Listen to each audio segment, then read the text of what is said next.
Boa noite. Câmara de Vereadores aprova 4 projetos de lei. O IPASSO é o Instituto de Previdência dos Funcionários e é importante que esse instituto esteja regulamentado com as regulamentações da lei, em acordo com as leis federais aprovadas agora recentemente pelo Congresso. Passo Fundo terá o Dia Municipal do Biodiesel. Porque aqui em Passo Fundo nós temos a maior produtora de biodiesel do Brasil, que é a BS Bios. Desfile Farroupilha é cancelado, mas 7ª Região Tradicionalista prepara concurso online. O Departamento Artístico da 7ª Região organizou, divulgou e já recebemos muitas inscrições do evento que acontecerá dia 12 e 13 de setembro, o Entre Cantos e Acordes. Médica explica a relação entre a Covid e alergias. Quem já é alérgico, por exemplo, agora essa época que nós estamos de primavera, que tem o pólen, que desencadeia muito sintoma, às vezes o paciente só tem um pouco de tosse, espirro e acha que é alérgico, mas pode ser o Covid.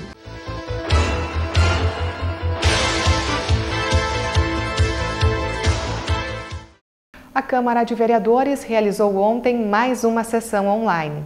4 projetos passaram pela pauta e outros 4 foram à votação. 2 deles eram de autoria do Poder Executivo Municipal e tiveram a aprovação unânime. O IPASSO é o Instituto de Previdência dos Funcionários e é importante que esse instituto esteja regulamentado com as regulamentações da lei, em acordo com as leis federais aprovadas agora recentemente pelo Congresso. E essas 2 mensagens enviadas pelo Executivo, uma que trata da questão da Capacemo, né, e outra que trata da questão do IPASSO. A Câmara analisou pela Procuradoria, os vereadores analisaram nas 4 comissões permanentes e os projetos foram votados e aprovados, né, que trata especificamente da contribuição previdenciária dos funcionários, das suas aposentadorias, e efetivamente isso é uma parte muito importante, porque os professores, os funcionários da saúde, da educação, de todos os setores da prefeitura, eles trabalham, eles têm toda uma carga horária, tarefas profissionais a cumprirem e efetivamente, quando se aposentam, eles devem ter as garantias da sua aposentadoria ser paga em dia. E estas ações foram feitas pela Câmara com um projeto enviado pelo Executivo e foi aprovado na ordem do dia.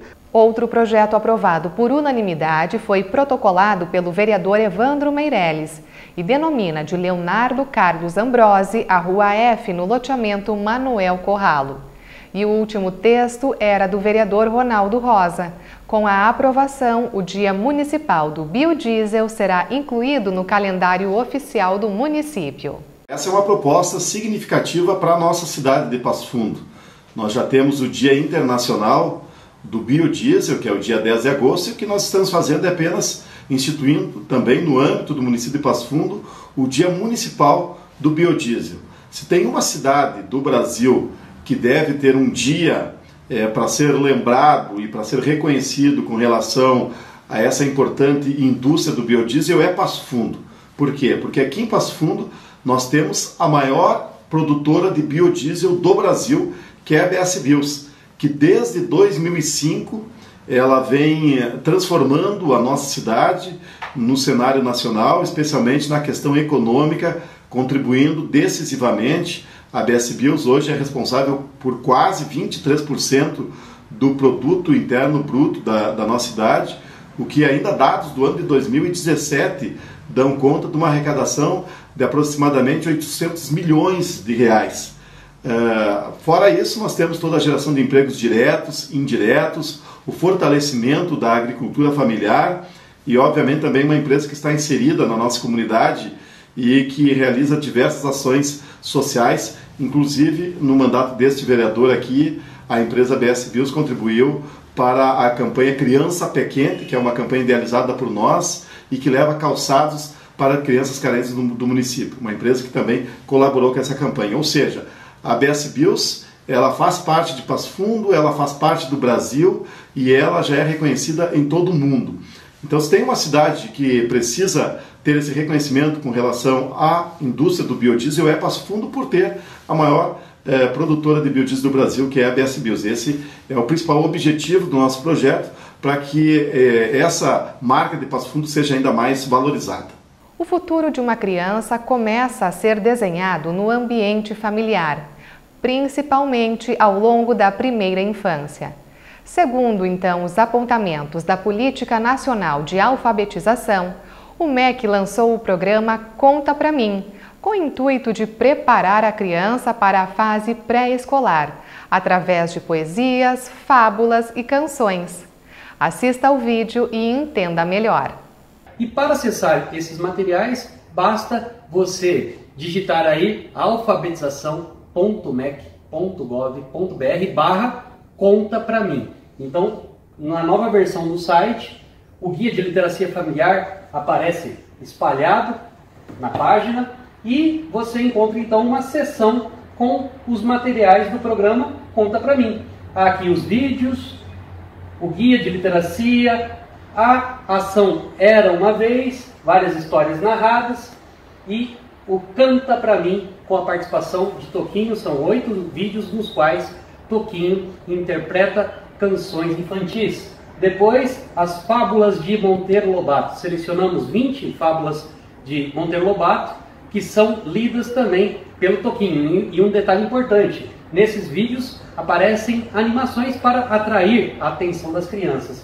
E como se tudo isso não bastasse, nós também apresentamos no site a coleção Conta Pra Mim. São 40 títulos, quadrinhas, poesias, trava-línguas, parlendas, contos de fadas, contos tradicionais brasileiros. Você pode baixá-los, imprimi-los e há também versões para que as crianças possam colori-las. Então, entre no site alfabetização.mec.gov.br/conta pra mim e acesse esses novos conteúdos.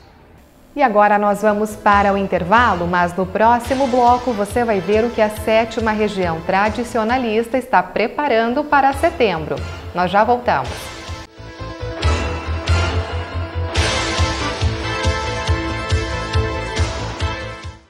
Você tem criança de 1 ano e 6 meses a 3 anos em casa? Então este vídeo é para você. Ministério da Saúde apresenta Tem Criança em Casa, tem aprendizado também. Confira as atividades que você pode fazer em casa para despertar a curiosidade e ajudar no aprendizado e desenvolvimento do seu pequeno. Com 1 ano e meio, uma interação legal pode ser a escolha da roupa. Ao invés de decidir pela criança, convide ela a escolher junto. Se ela conseguir, deixe que ela vista a roupa sozinha. Bermuda, calça e saia são as peças mais fáceis para começar, sem pressionar ou repreender a criança. Outra atividade que pode ser divertida é o desfraude. Comece incentivando o uso do pinico ou do vaso sanitário. Nessa idade, a criança também já consegue encaixar peças e empilhar. Fazer uma torre bem alta pode ser uma ótima brincadeira. Para os pequenos que são criativos, criar personagens ou nomear objetos e criar uma história juntos pode ser muito legal. Já para aqueles muito agitados, jogar bola, brincar de pique-pega ou corrida pode ser a solução para extravasar. Já com 2 anos, é indicado continuar incentivando a independência da criança e elogiando suas conquistas para criar o hábito. Se o desfraude deu certo, elogie sempre que a criança fizer suas necessidades sozinha. Se ainda não foi completo, continue incentivando para ela conseguir. Experimente cantar músicas simples para que a criança grave e consiga cantar para você. Um jeito muito bom de ativar a memória das crianças é ensinar a responder perguntas simples que ela saiba a resposta. Como, quem é que mia e quem é que late? Se ajudar, mostre as figuras e faça as perguntas juntos. Nessa idade, a brincadeira pode ficar ainda mais rica se você convidar a criança a desenhar objetos, como a casa onde ela mora, o sol, um quadrado, a mamãe e o papai. Você também pode contar histórias e pedir para que seu filho fale o nome dos personagens que está vendo. Confira as atividades para a faixa etária do seu filho e convide todos de casa para realizarem essas atividades juntos. Elas ajudam no aprendizado da criança e criam momentos de afeto e diversão em família. Vez ou outra, a natureza nos lembra de que não somos eternos. E nesse momento juntamos forças para dizer: a vida não precisa ser tão breve. Desde o começo da pandemia, os nutricionistas estão cumprindo seu papel essencial, promovendo saúde, a prevenção de doenças e recuperação dos brasileiros por meio da alimentação, nos hospitais e até nas casas. Tivemos perdas, sim, mas essa luta também é o que nos nutre. Homenagem do CFN aos nutricionistas.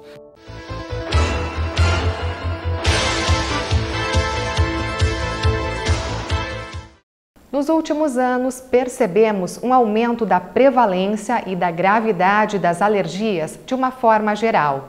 A Associação Brasileira de Alergia e Imunologia estima que até o ano de 2050, quase a metade da população mundial apresente algum sintoma relacionado.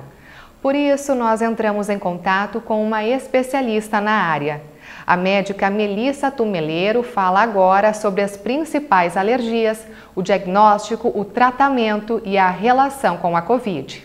A alergia é uma reação imunológica do nosso sistema imune que reage contra os antígenos, que podem ser proteínas de alérgenos, como os ácaros, os pólens, os pelos, os mofos, né? Ou alguma outra substância estranha, algum alimento, algum medicamento, né? Então, na verdade, a alergia é uma expressão da doença atópica, que é mediada por um anticorpo, que se chama IgE. Tá? Quais as alergias principais que a gente tem? Então, no nosso meio, a nossa região, principalmente a rinite alérgica, a asma, a conjuntivite, a dermatite, são as alergias de pele, a alergia de alguns medicamentos, alergia a contatos, alergia a picadas de inseto. Tá? A asma é uma doença que afeta mais de 300 milhões de pessoas no mundo todo, né? E aqui a nossa população no Brasil, cerca de 20 a 30% das pessoas têm algum tipo de alergia, né? Crianças e adultos. As crianças às vezes apresentam mais alergias alimentares, específicas para alguns tipos de alimento, como leite, ovo, trigo, e os adultos, as alergias alimentares são menos prevalentes, elas existem, mas para outros alimentos, tá?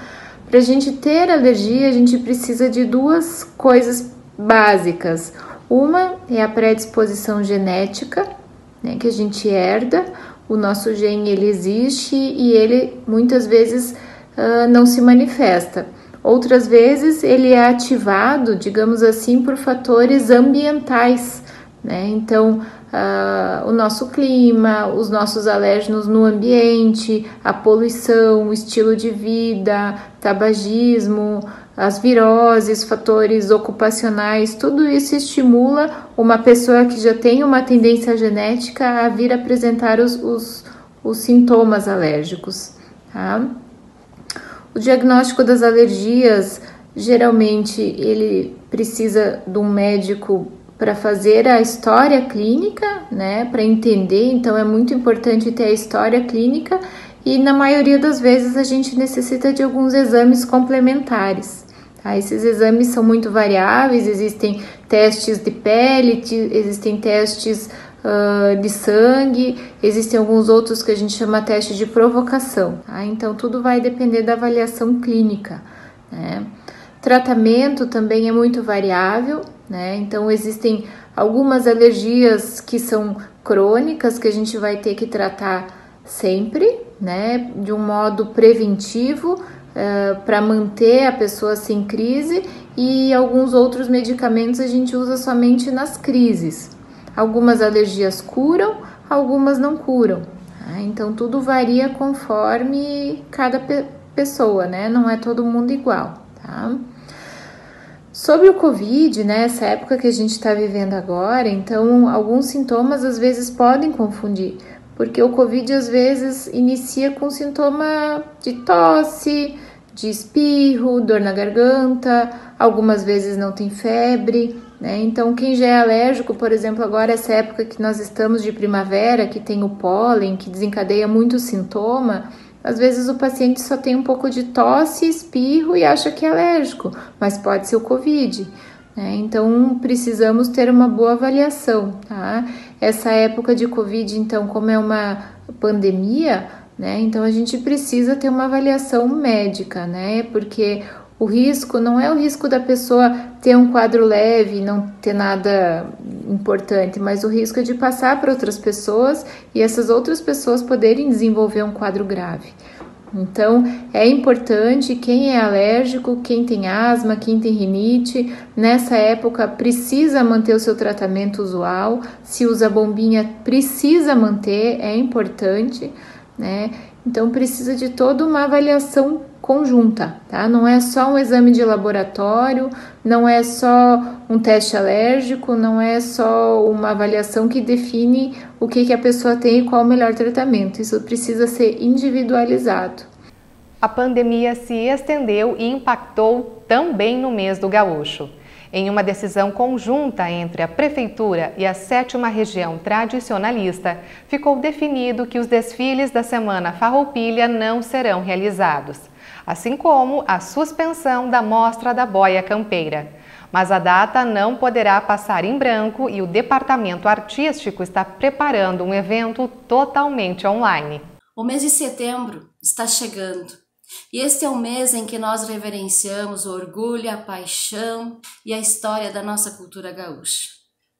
Mas no ano de 2020, por conta da pandemia do Covid-19, ele chega mais manso, mais acanhado, nos trazendo o comprometimento, a compreensão e a responsabilidade com a sociedade na qual nós estamos inseridos.